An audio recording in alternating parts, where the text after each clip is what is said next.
that the key was missing from the keyway. It is impossible to tell that an impeller blade was broken inside the pump casing, or that there was a hole in the suction strainer filter underneath by looking at the pump from above. Also, without guidance or manuals, it is difficult for inspectors to tell that the sprocket on the Higgins pump was installed backwards. Thus, the best way to test the Higgins pump would have been to pump with water, but this was not done and is usually not done by the Coast Guard. The Coast Guard requires quote-unquote operational checks for pumps. When asked at the NTSB Safety Forum, the Coast Guard did not interpret this to mean testing with water. The last inspector, tested the electrical pumps by turning on the toggle switch. Now, the forward electrical pump cannot be checked this way because it is float activated and only works when there is water in the bilge. Next slide. We noted several other deficiencies with the Coast Guard inspections in general. The testimony from survivors indicated that the life jackets were packed in so tightly in their stowage rack that the operator could not pull one out for a safety demonstration. Coast Guard inspections should ensure that problems with life jacket stowage are checked during inspections. The last inspector who performed the inspection in February stated that he inspected the bottom of the vehicle without getting underneath the vehicle on a creeper. He inspected the vehicle bottom from its side. It would be very difficult to detect holed or old and cracked boots or any problems with the underside of the hull or ill-fitting plugs by simply looking from the side. The inspector who performed the last inspection was a qualified inspector for traditional small passenger vessels, barges, and ships, and had 6 years of experience inspecting those types of traditional vessels. But he had never received any guidance or training for inspecting the unique features on ducks that made them more vulnerable than traditional vessels, such as boots, clamps, hinge assemblies, and large hull plugs. He was not aware of any Coast Guard policies for inspecting ducks because there weren't any, as we'll discuss next. And his supervisors were not knowledgeable about duck inspections either. He had, however, inspected 2 ducks about 5 years before this accident. The next slide has the staff's conclusion that the Coast Guard's inspections of the vehicle were inadequate and cursory. And this was an element in the proposed probable cause, which is on the slide, that the contributing to the unsafe condition of the Miss Majestic was the lack of adequate oversight by the Coast Guard. Staff believes that the inadequate inspection stemmed from inadequate guidance given to field inspectors in how to inspect ducks and what to look for when inspecting these non-traditional and unique vessels. Therefore, the issue of inspection guidance is next, unless the board has any questions. I would suggest that you go ahead with the issue of guidance, and then we'll take a break before going into our questions. Thank you. The issue of guidance, although ducks are included in the same regulatory category called Subchapter T, which is the category for traditional small passenger vessels, ducks have unique features that the regulations do not address. These features require specialized guidance for inspectors for them to detect problems. And unless properly inspected, these unique features make ducks inherently less safe than traditional vessels. Some of the features that make ducks quite different from traditional small passenger vessels are that they have boots, clamps, and drive shaft housings. The duck has a number of access and drain plugs in the hull, large in size, as well as a hinge pin assembly for the housing. The duck also relies on a high-capacity dewatering Higgins pump to dewater the vehicle when it is flooded, which means the pump must be carefully maintained and inspected to ensure that it is, in fact, working. Next slide. Before the accident, the Coast Guard did not have uniform guidance for field inspectors nationwide. there were only two Coast Guard Marine Safety officers had independently developed some local policies which addressed specific issues in their zones, but these did not address the critical areas of boots, clamps, and testing pumps with water.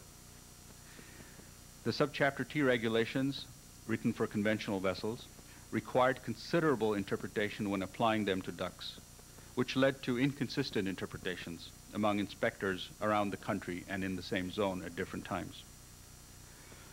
Over the years, the local Coast Guard has granted waivers or equivalencies to those Subchapter T regulations in areas such as aisle widths and seat spacings for ducks, based on the local officials' experience and judgment, leading to inconsistencies again. After the Miss Majestic accident, the Coast Guard acknowledged the lack of guidance and policies for field inspectors for inspecting ducks and the lack of uniformity in inspections nationwide. The Coast Guard then published NAVIC 1-01 on amphibious passenger vehicles, which it developed in consultation with the amphibious passenger vessel industry. This NAVIC goes a long way in providing field inspectors with background knowledge of ducks and inspection guidance, because nothing existed prior to that. And the NAVIC also consolidates best practices used in the industry. Next slide. However, there are two major deficiencies in the NAVIC that are of concern. The first one is that the NAVIC does not address the issue of reserve buoyancy. Staff believes that reserve buoyancy is the most reliable method of preventing a vessel from sinking, and this issue is discussed as our next issue. Before that, I would like to mention the other deficiency. The NAVIC does not provide any inspection guidance whatsoever for any other type of amphibious passenger vehicle except ducks. The title of the NAVIC, Inspection of Passenger Carrying Vehicles, is misleading. It only addresses inspection of ducks and not other types of vehicles such as stalwarts, larks, and hydroterras. The need for information and guidance for these vessels was underscored in the investigation of the Minnow, which is a vessel of the stalwart design type, which I will discuss later on. That ends my discussion on the Coast Guard inspection, and I would wait for the board if you had any questions. All right. Well, with that in mind, let me suggest that we take a short break, and then we will come back and address the Coast Guard issues before going more in detail into the issue of reserve buoyancy. If we could take a 10-minute break and be back here roughly at 5:11, that would help. Thank you. Actually, I had two slides here.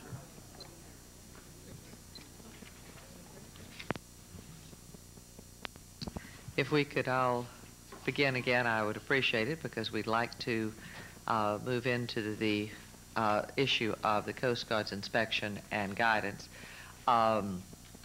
I think what we'll do is open up to questions unless there's anything further on the presentations.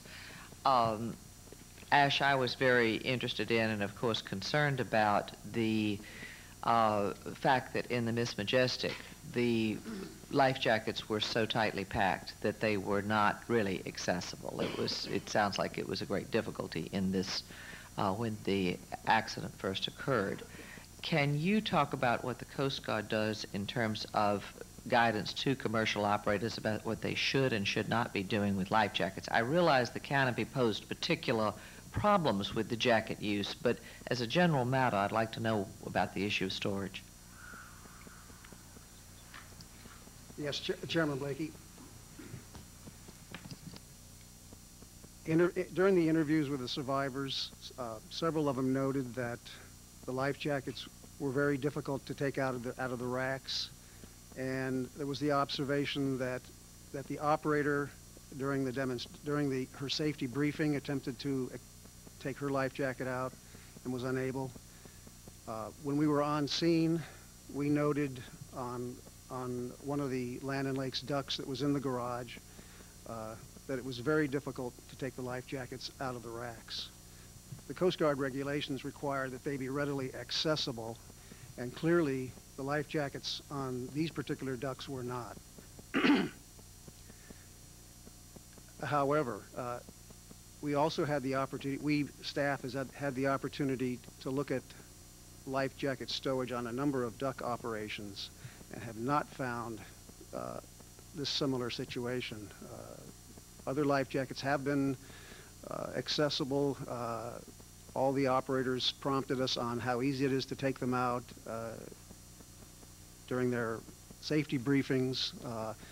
You know, they demonstrate the use, how to put it on, how to adjust it, and how easy it is for passengers to get to their life jackets.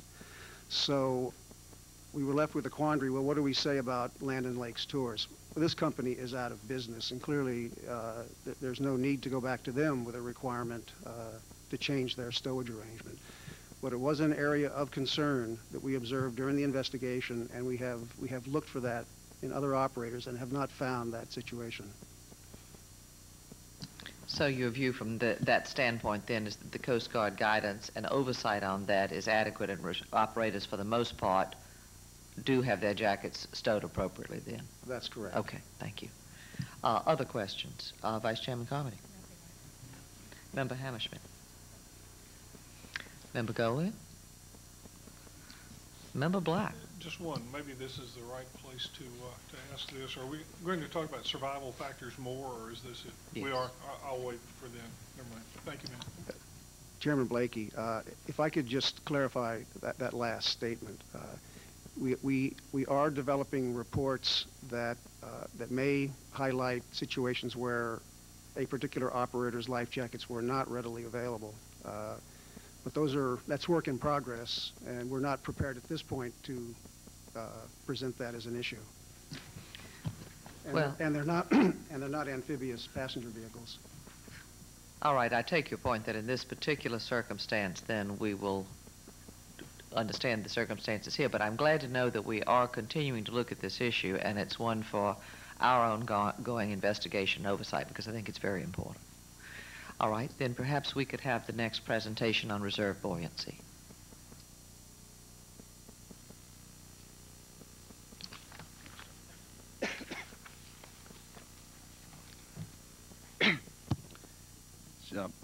On the issue of reserve buoyancy, after this accident of the Miss Majestic, the Safety Board held an amphibious passenger vehicle, we call it vessel at the time, forum in December 1999. And amphibious vessel industry owners and operators, Coast Guard personnel, regulators, and state regulators were present at that forum, where several aspects of amphibious vessel safety were discussed for 2 days, including the issue of reserve buoyancy. For a simple definition of reserve buoyancy, it is the volume in a vessel that is not flooded, so it provides buoyancy when the rest of the vessel takes on water. This can be achieved, for example, by installing bulkheads, so some compartments are not flooded, or by installing foam in parts of the vessel, so flooding water cannot occupy those spaces. And this latter approach is often taken with recreational boats. JMS, that company that produced the video, under contract to the Safety Board, performed a conceptual study and presented their finding that a duck would not sink when flooded, as happened on the Miss Majestic, if it were retrofitted with a bulkhead after the engine and transmission, and another bulkhead immediately after the aft wheel well. And those are shown, the approximate locations for those bulkheads are shown by the red arrows. And if buoyant foam were installed along the vessel's side between the forward and aft wheel wells, leaving open the center area of the hull for the pumps, shafts, and other machinery, there would be no foam there. Now, next slide. In February 2000, the Safety Board issued an advance safety recommendation to the amphibious vessel industry to install reserve buoyancy in their vessels. And bulkheads and foam were mentioned as examples of some ways to do so. but industry was free to adopt other equivalent measures for providing reserve buoyancy. The board stated that because reserve buoyancy is a passive measure, it is a far more reliable safety measure compared to active measures like the Higgins pump, which did not work in this accident. It is also necessary for a vehicle's engine to keep running for the Higgins pump to work. In the DUK-1 accident, for example, when the engine was shut down, the Higgins pump stopped and the duct sank. And this is a brief report that I'll discuss towards the end. The Safety Board notes that the Coast Guard's investigative report of the Miss Majestic concluded that there was a need for reserve buoyancy. Their conclusion stated, had the Miss Majestic been fitted with watertight compartmentation or flotation materials, the vessel would not have sunk or sank so slowly that passengers would have had ample time to escape the vessel. However, the NAVIC that the Coast Guard produced in follow-up to their investigation did not follow up on the Coast Guard's own recommendation, with which the Commandant had concurred. Now, most responses to the board's advance recommendation to industry expressed the opinion that installing bulkheads and foam would require detailed engineering and presented installation difficulties. Some companies detailed other actions that they had taken to restrict the inflow of water, such as installing flow restrictor plates, and installed additional pumps and high water alarms. 3 companies said that they were taking measures to provide reserve buoyancy. A new vessel type that goes by the trade name of Hydra Terra has a foam-filled hull, and the owner certifies that it remains afloat when flooded. The company's response meets the board's recommendation and has been closed acceptable, and the Hydra Terra is operating in some parts of the country. Branson Ducks in Missouri is in the process of working on a prototype duck that is expected to meet the recommendation. Boston Ducks has fitted a bulkhead at the stern on one of its ducks as a trial basis. And that's the status of where we stand relative to our recommendation being adopted by industry. The staff believes that a contributing cause for the sinking of the Miss Majestic was the lack of adequate reserve buoyancy, and proposed that as an element of the probable cause. Now, after the board's recommendation, early recommendation, or advanced recommendation as it is called, there occurred the sinkings of duck number 1 in Seattle and the stalwart called the Minnow in Milwaukee. The addition of reserve buoyancy would have prevented both those sinkings, as I will describe those next. I will also show a few slides to briefly discuss the maintenance issues that precipitated those sinkings. The stalwart, that's a picture of the Minnow. This is a type of amphibious vehicle called the Stalwart. It was built by the British Alvis Limited Company, which used to manufacture cars and then armored vehicles, aeronautical engines, and other industrial products. The driver's cabin forward is low in the vessel. The hull is a 1/4 inch steel and was in good condition. It floats at an even keel with about 2.5 feet of freeboard. It was equipped with 2 electric bilge pumps at 6 gallons per minute each and a 15 gallon per minute hand pump. There are 3 2-inch drain plugs on that hull. Next slide. This is a view from the rear of the vessel, or the vehicle. This is a picture of a typical passenger stalwart. It is not a picture of the Minnow. Now I'll describe what caused the vessel to flood and eventually sink. This shows the port water jet discharge, and there's a similar one on the starboard side. The water jet intakes are located on the vessel sides, protected by intake gratings, and you can see that on the left, extreme left of the picture. The water is propelled by water jet impellers through the tunnel that joins that intake to the outlet that you can see facing us. The discharge has thrusters for maneuverability. This vessel has no rudder. Next, please. This is a view through the intake side of the water tunnel with the grating removed. You can see the impeller blades have cut the tunnel 360 degrees around its circumference, which let water into the vessel. Next slide. This is a view from the inside of the engine compartment with the deck removed. It shows the port water jet at the top of the picture. The starboard water jet is at the bottom, and the single gasoline engine is located between the water jets. This shows the circumferential cut around the tunnel on the port water jet. Just below, as shown by where the arrow is a flange connection, and that's where the impeller blade cut the tunnel, leaving a gap of 1/8 of an inch wide. The flange connection itself was intact. Next. The Safety Board's Materials Laboratory examined the water jet parts and found that the port propulsion unit failed because the aft shaft needle bearings had failed from inadequate lubrication. Evidence of inadequate lubrication was shown by the high temperature deformation of the bearings roller elements, and I'll show a slide after this to show that. The rusted shaft retaining nut was inside a conical fairwater cap that should have contained oil. The severe corrosion indicates that the integrity of the bearing and the oil chamber in the conical cap had been compromised for a significant period prior to the accident, allowing water to enter the oil chamber and oil to escape out of it. Water entered the oil chamber through either a bad shaft seal or through a fractured lubricating spigot. The spigot most likely broke after the bearing failed and was not the cause of it.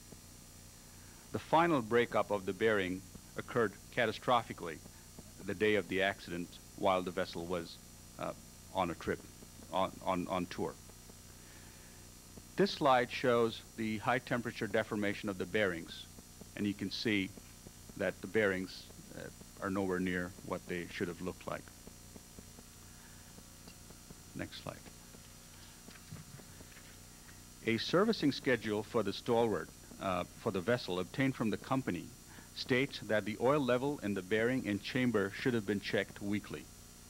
The refurbisher could not recall if the oil level or condition of the bearing had been checked at the time the vessel was sold in May 2000 to the current owner, to the owner of the vessel at the time of the accident.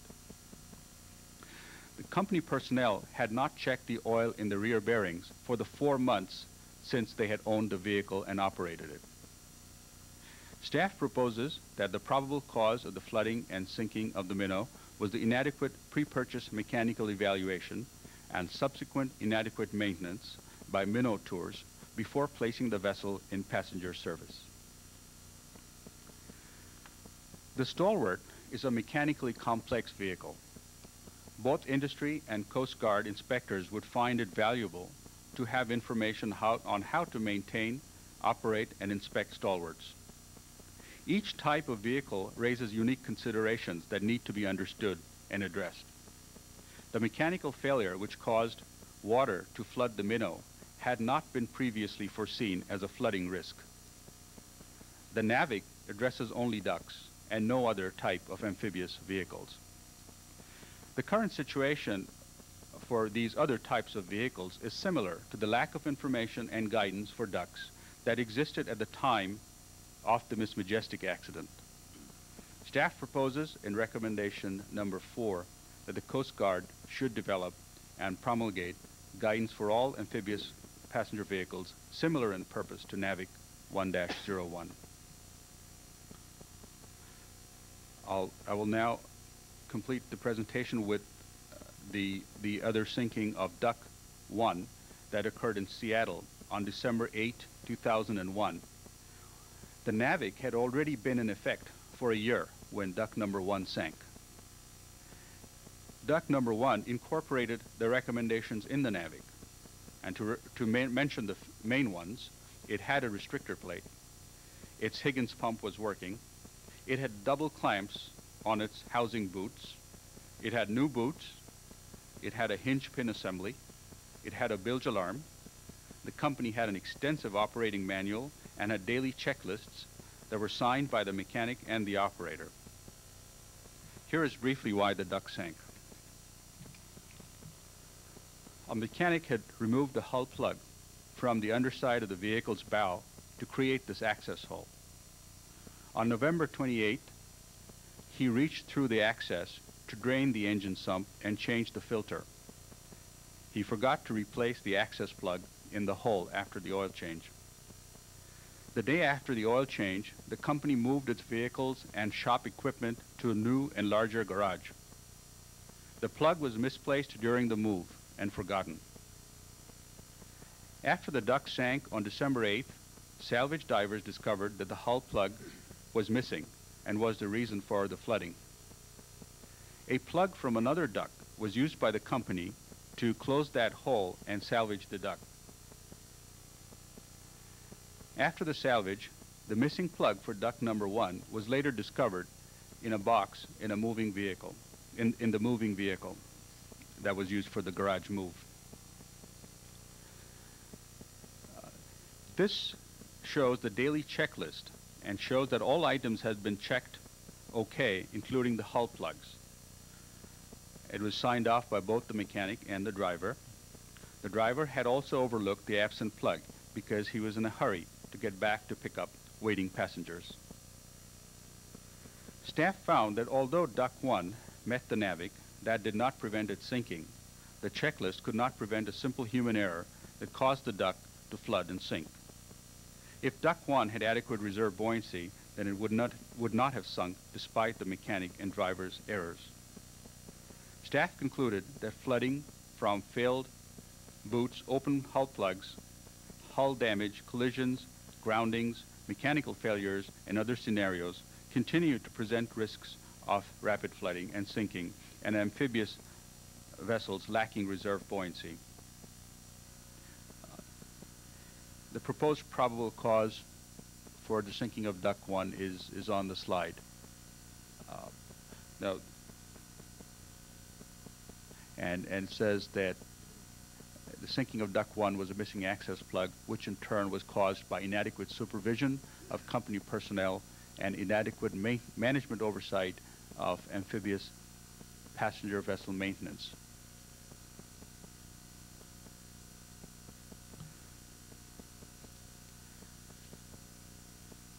Based on the sinkings of the Minnow and Duck 1, staff proposes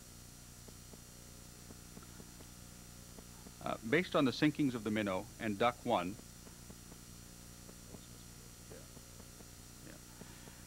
based on the sinkings of the Minnow and Duck 1, staff proposes that the same recommendation to the Coast Guard, proposes the same recommendation to the Coast Guard and the states of New York and Wisconsin that the board had earlier made in its early recommendation to industry. The recommendation requires the provision of reserve buoyancy, as shown on the slide. The Coast Guard's own conclusion was very similar, as had been presented earlier. That ends my presentation on these accidents, and I will try to answer any questions the board might have. Thank you. It was a very helpful presentation. I'd like to go to the issue of the recommendation, essentially, and the issue of adequate or sufficient reserve buoyancy. When we're talking about the broad class of vehicles that the ducks are a part of, subchapter T, I believe it is, what can you tell us about the reserve buoyancy as a general matter in terms of those kinds of vessels in commercial use? As a general matter, subchapter T does not require vessels to be able to withstand sinking when they're flooded. They do not require compartmentation or reserve buoyancy. The point made in this report is that although these amphibious vessels, ducks, and the stalwarts have been included in the subchapter T category, they are really very different in design and vulnerability and the special features that they have. Even though they are included in the subchapter T category for regulatory purposes or administrative purposes. There is no special category to address ducks. And the Coast Guard explicitly recognized it after the Miss Majestic accident, which is why they published a whole NAVIC to address all the differences. And there were quite many differences, which resulted in an extensive and detailed NAVIC. So in general, although subchapter T does not require reserve buoyancy or bulkheads or foam, the point is that these vessels are very different, and like a NAVIC, like the NAVIC does, it merits special treatment in these areas. The issue then with the ducks and these vehicles is because they have greater vulnerabilities of a variety of types, which were detailed certainly in the report and in the presentation. That is why we essentially are applying a higher standard in this recommendation. Is that correct? Yes. Because otherwise there is no requirement for reserve buoyancy. So in asking this section of the industry to do this, we're asking something that no one else is being asked to do. Is that correct?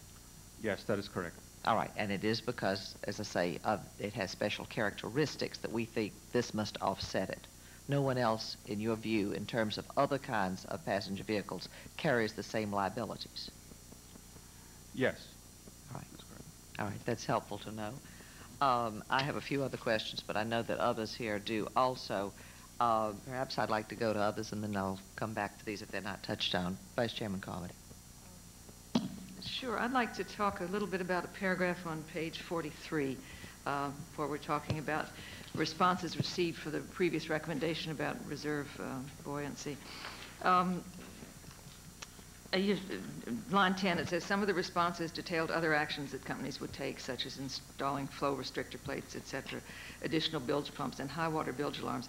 I guess I have a two-part question. Do we have a sense of how many companies have done these other things? And part two, if they've done them, do we have a sense of if they have been effective? Do we have any way of measuring that or knowing that?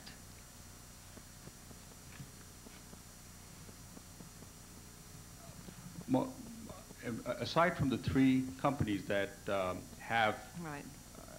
tried to meet the main intent, the intent of our recommendation, a number of other companies, I think the safety recommendations may have their exact number. Many of these companies, more companies, took the other measures, such as restrictor plates, carrier bearings, and alarms. Many of these are now required or strongly recommended by the NAVIC, and they would have to do this anyway. As far as their effectiveness, we have not had any empirical or evidence from accidents in that regard, except for Duck 1, which was an operational issue where it was left out, and this happened after the NAVIC was published.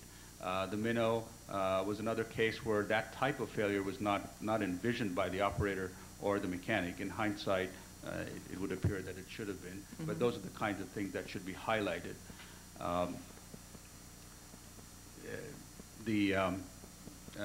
And in another NAVIC, but as far as the exact number of operators, I might want to defer to safety recommendations on that. Okay. Vice Chairman Carmody, 6 of the companies that wrote to us specifically mentioned that they had added extra bilge alarms, that they had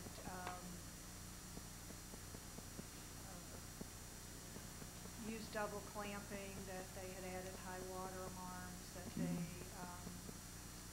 had used carrier bearings in replacement of boot seal shafts, but I wouldn't want to say that that's the total number doing it. Those are just the ones you know about. specifically stated that in their letter to us. Okay. Well, that's probably as far as we can go with that. One other question on the technical side. Describe to me what flow restrictor plates do. Are those similar to bulkheads? I'm assuming they are. It's similar to a bulkhead with a hole in it. What it is where the water enters the vessel, they block off that opening, most of that opening, with a plate, and leave a hole for the drive shaft to go through. And since the axles are bouncing up and down when it goes on the road, it leaves more room, more clearance for that shaft to move within that hole. So it's not exactly just around the shaft itself, but it's a larger hole to permit movement of the shaft. But it closes off most of the opening, which would otherwise have been much larger. I see. Thank you. Member Haverschmidt. Well, again, following up on a couple of the Vice Chairman's points, there on page, in the report on pages 43 and 44, we are discussing the response to our interim or advanced safety recommendation M005. And we reference a Missouri company, Ride the Ducks, which is based in Branson, Missouri. And we go on to reference a company in Boston, goes by the name of Boston Ducks. And I have had the opportunity to visit both of those facilities, or both those properties and their garages, observe their operations. And I can tell you that both those two companies have really gone the full measure to try to comply with that advanced safety recommendation in terms of figuring out the engineering of it, the mathematics of it, what deleterious effect it might have on the land side of the operation if you did something on the marine side, etc. And I've been just thoroughly impressed with the effort that those two companies have expended in trying to achieve what we originally recommended, because they really took that recommendation seriously, very seriously. And at least that's my first-hand impression. And I know Member Golia has been with me on some of those visits. Or I've been with Member Golia, I should say. And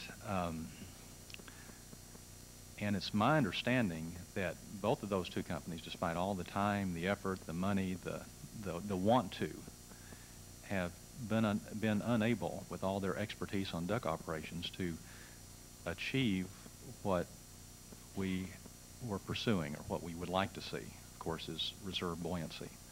That's very obviously what needs to be the case if you could somehow achieve it from an engineering standpoint. I remember when I was standing out on the edge of Lake Hamilton and they raised the Miss Majestic from below the surface of the water, and I was standing next to a couple of fishermen from Arkansas, and they were I was overhearing what they were saying, and they were saying, well, I wonder why they don't put foam in those boats. I said, my fishing boat has foam and it won't sink. So it's not a rocket science type of concept or philosophy. And I guess with that as a preliminary comment, when I was reading the transmittal memo for this report, there's a section in the transmittal memo that says area of staff discussion. And I won't read the entire paragraph, but it says there was disagreement among staff regarding recommendation number 1 to the Coast Guard. And so naturally that grabbed my attention before I even read the report. And it goes on to say, some staff believe it is improbable that the passive measures as proposed in the board's early recommendation and the draft report can be readily incorporated into existing duck vehicles. These staff point out that the board previously issued a similar recommendation to the industry and that no company has managed to achieve this goal for existing vehicles to date. So I would appreciate hearing some discussion on that difference of perspective or difference of opinion within our Marine staff. Member Hammerschmidt, let me first say that although Branson is doing a lot of work on a prototype duck,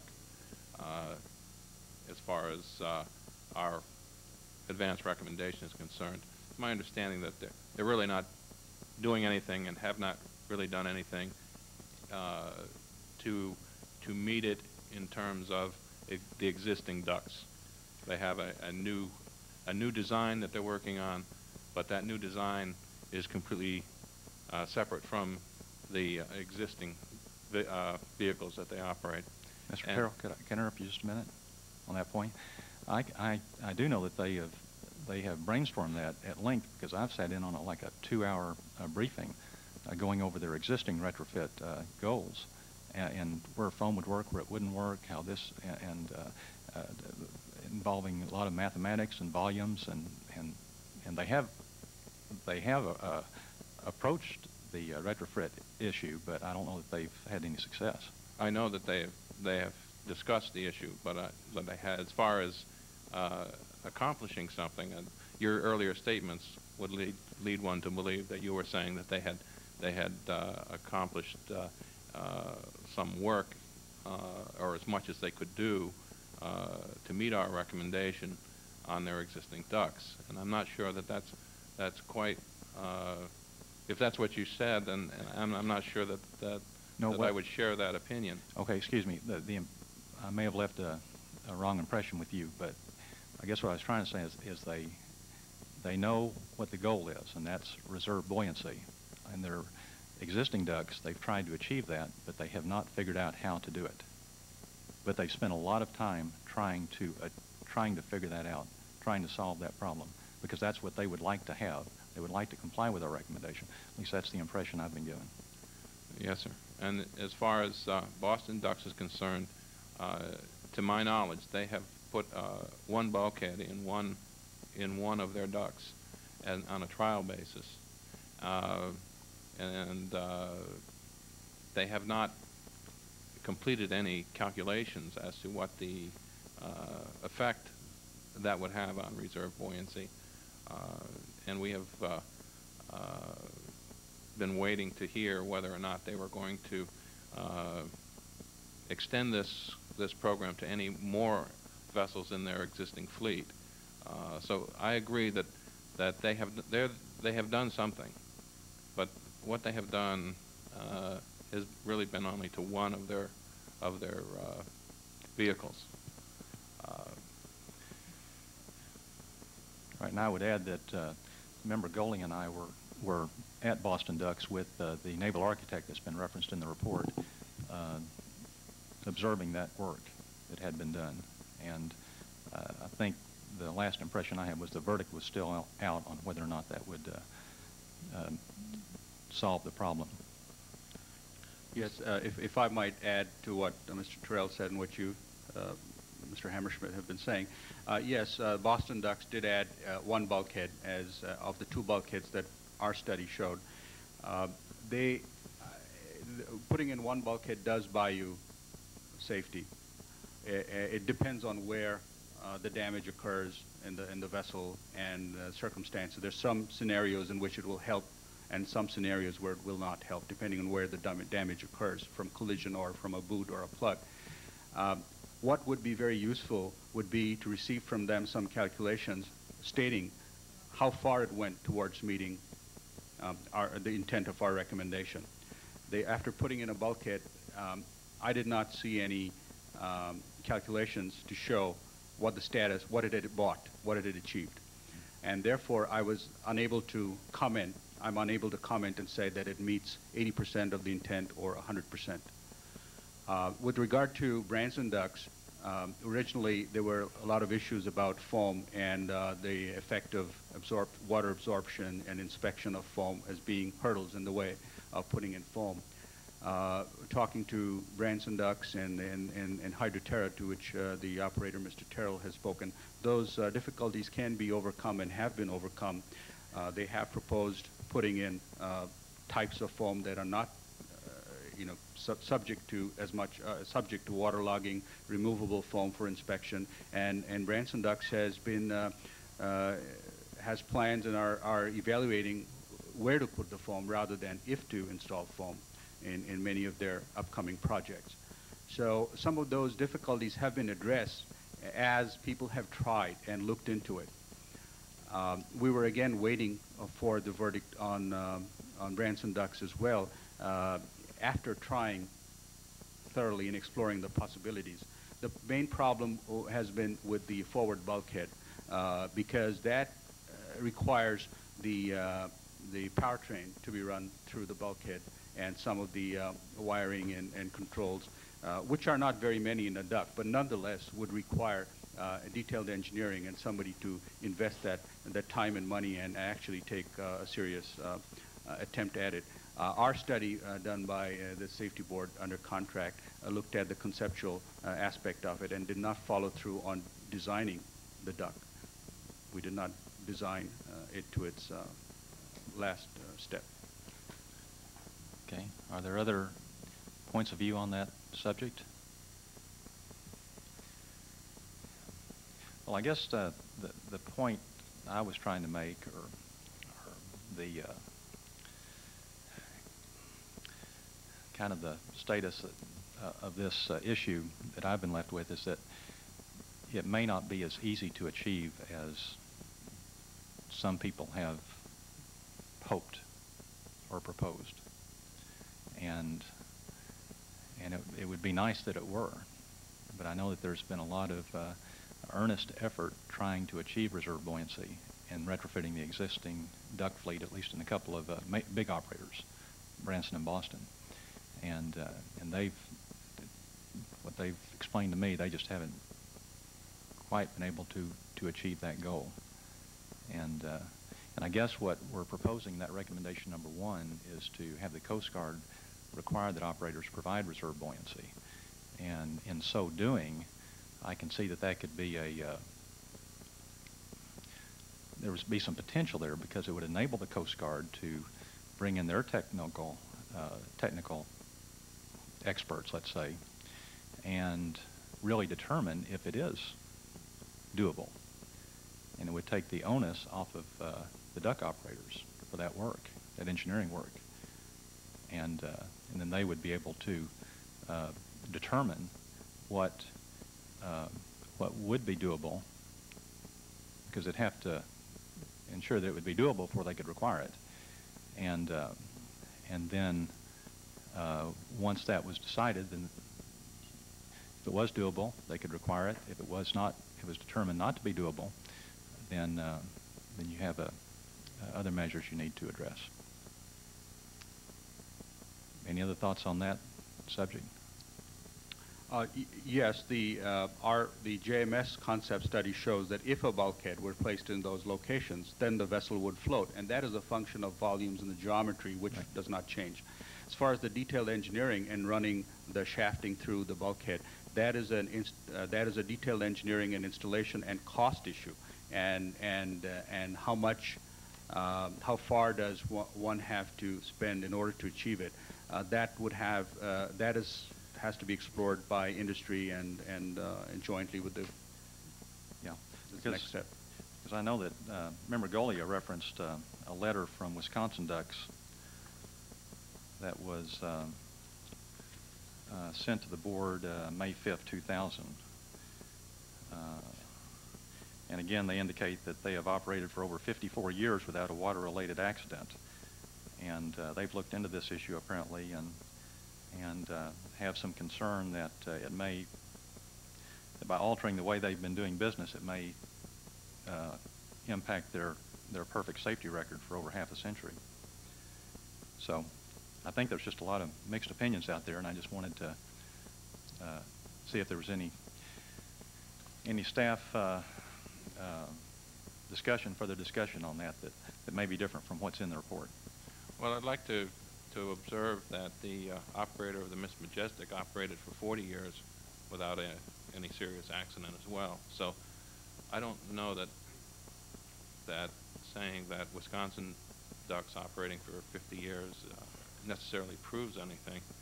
Also, they're not under Coast Guard jurisdiction, so whether they've had an accident or not, I'm not sure whether they would even have to make any kind of report to the Coast Guard. So, Right. Well, I certainly agree with you about the case of the Hot Springs operation and the fact that it was accident-free until the very great tragedy that was experienced in 1999. But I do know that they had other more technical comments in that letter. Speaking of Wisconsin Ducks, have we gone out to their operation to observe how they do business? Has anyone from staff visited Wisconsin Ducks? No, we have not, primarily because it was not Coast Guard, under Coast Guard jurisdiction. Okay. Very good. Well, like I say, when I saw that reference in the transmittal memo that we had a difference of opinion among staff on that particular issue, I thought I would give the staff an opportunity to take the floor and share your views with the board. So I thank you. Member Goliath. Yes, I have a few questions, and maybe can clear up some thoughts that I've had as I've been listening. On page 42, we talked about the forum, starting on line 11, talking about the forum and some comments that were made by a JMS representative. And I assume that that was done prior to our safety recommendation? And was that, and those comments, were those part of our decision-making that led to the safety recommendation? Member Goliath, as I understand your question, did we have the forum before we issued the recommendation? And the answer to that is yes. Okay. And yes, the engineering work that was done for us by JMS Engineering is information that we have included both in the report and we included in the package that was forwarded to the board when we made the initial recommendation. Okay. And can you, you know, I've heard a lot today about calculations and estimates of cost here, which I know these cost estimates are, at least for the portions that are trying to install the foam, are low based upon what the operators have told us when they tried to comply with this. Why would that be? Why would they be off? They're not off by a little bit. They're off by a considerable amount. Do we have any idea why the cost estimates would be so?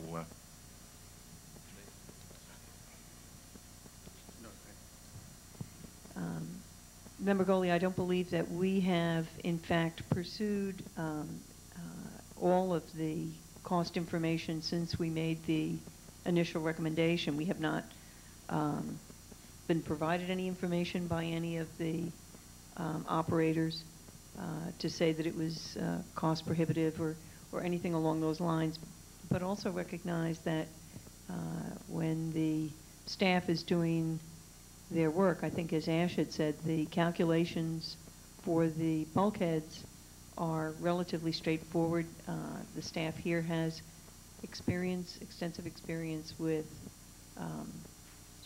shipbuilding, ship operations, etc. So I think that the information for the watertight bulkheads, we felt very comfortable with the information that we were getting from JMS Engineering.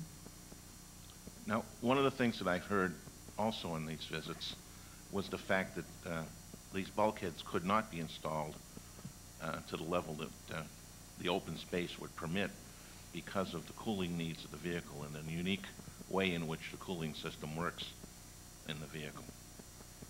And if that's the case, that certainly impacts on this buoyancy issue.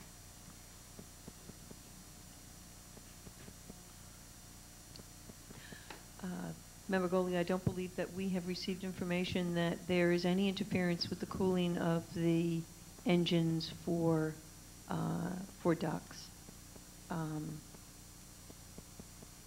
Well, did we not? Was that in our calculations? I mean, there would be any interference with cooling for the engine? Well, the engine, of course, is contained in the forward compartment underneath the hood on these, which is very similar to any other vehicle. And the bulkhead proposal was to be aft of that.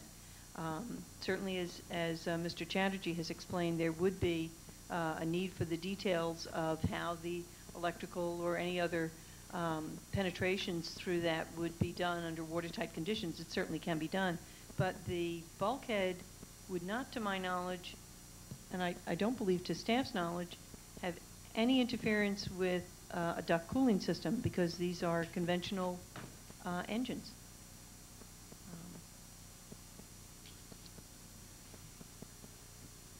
If I might. I'm trying to remember what they said, and it's not clear. But I do recall them having fair amount of concern over the cooling capability because of some unique airflows off the radiator to the front of the vessel.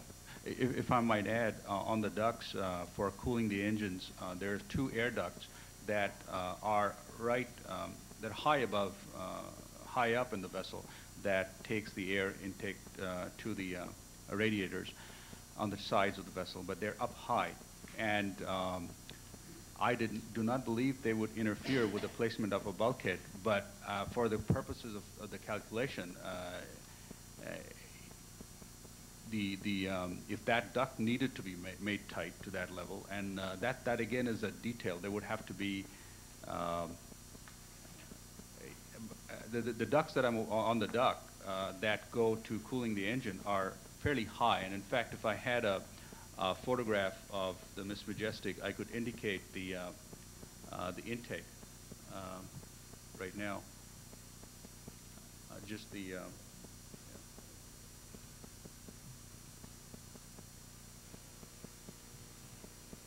yes, right underneath where it says duct tickets sold here, bottom left corner, there's that opening. There's a duct that runs right from there up forward into where the radiator fan is. It has a backwards way of taking in air. That would most likely be above the bulkhead. That would go up to the floorboards where the tight deck would be, and where the deck would be. And so I do not readily see that as impacting. But if somebody has checked into it and finds that detail to be true, then that's may have to be worked around. There was one comment that was just passed to me. That there was one company that said, Chicago Ducts and Metro Ducts, that said it might restrict the airflow. And for some reason, 7 or 8 other companies have not mentioned it. So this is the kind of difficulty that, without doing the detailed engineering myself, I'm hard pressed to say how accurate this is, but by looking at it, that's way above where a bulkhead would be. But if it interferes with a bulkhead, then it has to be addressed. Okay, we mentioned the NAVIC repeatedly. I have a few questions around that. And we also mentioned the 40 vessels that come under state regulations. Can somebody give me at least a ballpark sense of state regulations as they compare to pre-NAVIC Coast Guard regulations? I contacted the state of Wisconsin, and as far as I can tell, there is no state regulation of the operation in Wisconsin. And we don't know about New York? Is that just we had regulators from the state of New York participated in the forum, and they do have a inspection program and regulatory system in place for passenger carrying vessels in New York. And how does that compare to pre-NAVIC Coast Guard? They told us that they tried to follow the Coast Guard standards in their inspection program. So they did not have separate amphibious vehicle standards, and they would try to apply their existing passenger vessel standards to ducks or to amphibians the same way the Coast Guard Miss Majestic accident tried to apply their subchapter T regulations to amphibians. And of these 40 vessels, are there any other states in which they operate? I don't know the answer to that, and it'd be very, very difficult to find out. I just don't know the answer.